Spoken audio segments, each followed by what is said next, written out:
But ஆனா மாடு வாங்குறது எப்படி அப்படிங்கறத நிறைய பேருக்கு தெரியல. தயவு செய்து இந்த வீடியோ வந்து ஸ்கிப் பண்ணாம ஃபுல்லா பாருங்க.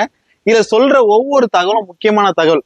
நம்ம வந்து ஃபர்ஸ்ட் ஒரு மாடு வாங்க போறோம் அப்படின்னு பாத்தீங்கன்னா ஃபர்ஸ்ட் அந்த மாடை எப்படி பார்த்து வாங்கணும், அந்த மாடோட வந்து ஈத்த பார்த்து வாங்கணுமா, இல்ல பல்ல பார்த்து வாங்கணுமா, இல்ல அதோட மடி அமைப்பை பார்த்து வாங்கணுமா, இல்ல காலை பார்த்து வாங்கணுமா, இல்ல காம்பை பார்த்து வாங்கணுமா, இல்ல மாடு வாங்குறோம் நம்ம கிளைமேட்டுக்கு நம்ம வெயிலுக்கு அந்த மாடு தாங்குமா தாங்காதா, அந்த குணம் எப்படி இருக்கு, மாடு எத்துதா எத்தலையா, நம்ம கொடுக்கக்கூடிய தீவனம் அது சாப்பிடுமா சாப்பிடாதா, இது எல்லாமே நம்ம பார்த்து அதுக்கப்புறம் தான் மாடு பொறுமையா வாங்கணும்.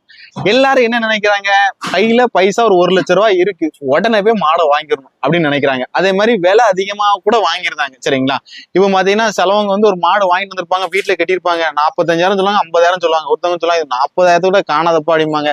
அப்ப நம்ம மனசு கஷ்டமா இருக்கும். நான் என்ன சொல்ல வரேன்னா, ஃபர்ஸ்ட் வந்து மாடு